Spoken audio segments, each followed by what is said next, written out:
Bonjour et bienvenue dans le Flash Info. C'est une autre bonne nouvelle pour les automobilistes d'Abidjan. L'échangeur de l'amitié ivoiro-japonaise entre les communes de Trècheville et Marcory va connaître une phase supplémentaire, ce qui va encore plus améliorer la circulation dans cette zone d'Abidjan Sud. Hier, le Premier ministre a procédé au lancement des travaux de cette dernière phase. Le reportage de Cheikh Koné. L'échangeur de l'amitié ivoiro-japonaise, situé au célèbre carrefour Solibra, va entrer dans la seconde phase de son architecture. Doté déjà de 2 branches, la nouvelle phase va lui consacrer une 3e branche, longue de 760 mètres. Cette 3e branche surplombera les 2 qui sont là, passera plus haut, à 17 mètres. C'est-à-dire, si on peut comparer, ça aura la hauteur d'un immeuble de 5 étages environ. La réalisation de ces travaux va engendrer quelques perturbations de trafic. Ces perturbations seront assorties d'un plan de circulation, a rassuré le ministre Amédée Kouakou. Les travaux sont prévus prendre fin en août 2023. Comme la première phase inaugurée le 16 décembre 2019, la seconde phase des travaux de l'échangeur va coûter 25 milliards de francs CFA.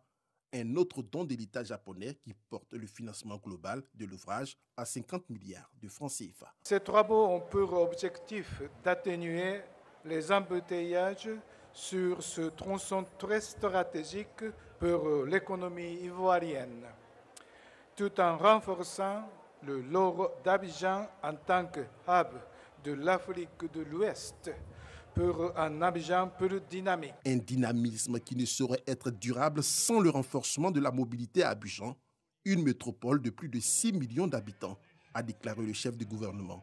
Ainsi, en améliorant ne serait-ce que 20% de la mobilité à Abidjan, c'est 1% de croissance en plus que nous gagnerons pour l'ensemble des Ivoiriens. Depuis une décennie, les différents gouvernements ont toujours cherché à agir pour construire une mobilité fluide et durable. Patrick Hachi s'est ensuite félicité de la vitalité des relations ivoiro-japonaises marquées par plusieurs accords et projets de développement. Que l'appui du gouvernement japonais à notre pays, en plus de l'annulation de notre dette à hauteur de 110 milliards de francs CFA en 2013, concerne bien le renforcement des infrastructures économiques, le développement de l'industrie, la promotion de l'agriculture, l'amélioration de la gouvernance, ainsi que les secteurs de la santé et des médias. Encore merci, Excellence, Monsieur l'Ambassadeur. Comment ne pas célébrer ici, au nom de son Excellence, Monsieur le Président de la République, l'excellence des relations entre la Côte d'Ivoire et le Japon, et remercier sincèrement, au nom du peuple ivoirien, cet immense pays par son histoire, sa culture, sa technologie, de son extraordinaire et si généreux engagement à nos côtés pour accélérer nos efforts, nos progrès et notre modernité. 3 échangeurs du même type financés par le Japon sont prévus dans la commune de Cocody, le long du boulevard Mitterrand, respectivement au carrefour de l'école de police, de la Riviera 3 et de la Riviera Palmeraie. C'est une nouvelle attaque contre des civils qui a eu lieu vendredi 3 décembre dans le centre du Mali.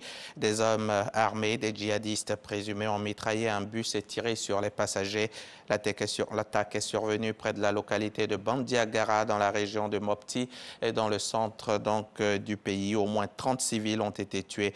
Il n'y a pas de revendication pour le moment, mais de sources concordantes, les assaillants seraient des fidèles du prédicateur radical Amadou Koufa, allié à Liadak Gali, chef du groupe de soutien à l'islam et aux musulmans. Dans un décret signé vendredi dernier, 3 décembre, le président Roch-Marc Christian Kaboré, président du Burkina Faso, a nommé de nouveaux officiers pour commander les 3 régions militaires du pays. Et depuis le drame d'Inata et la recrudescence d'attaques contre les forces de défense et les civils, le chef de l'État avait promis un réaménagement. Après la gendarmerie, c'est au tour donc des forces armées où une quinzaine d'officiers viennent de se voir confier de nouvelles responsabilités, surtout pour organiser la riposte contre les groupes djihadistes. Les Gambiens étaient appelés aux urnes pour élire leur président lors d'une élection à un tour. C'était hier samedi. 6 candidats étaient en lice pour succéder à Adama Barrow, dont la victoire surprise en 2016 avait mis à plus de 2 décennies, avait mis fin à plus de 2 décennies de régime dictatorial de Yahya Jammeh. Et les électeurs semblent avoir répondu présent avec de longues files d'attente dans certains centres électoraux de Banjul. Notamment, les observateurs préparent des recommandations pour faire évoluer le processus électoral en Gambie pour qu'il réponde aux besoins et aux enjeux de cette jeune démocratie. Et comme chaque dimanche, vous aurez droit à votre magazine préféré, le magazine du dimanche.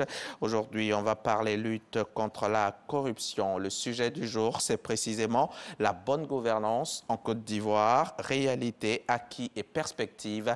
Notre invité, c'est Amadou Koné, le directeur de cabinet du ministère de la promotion de la bonne gouvernance, du renforcement des capacités et de la lutte contre la corruption. On se retrouve à 13h pour ça.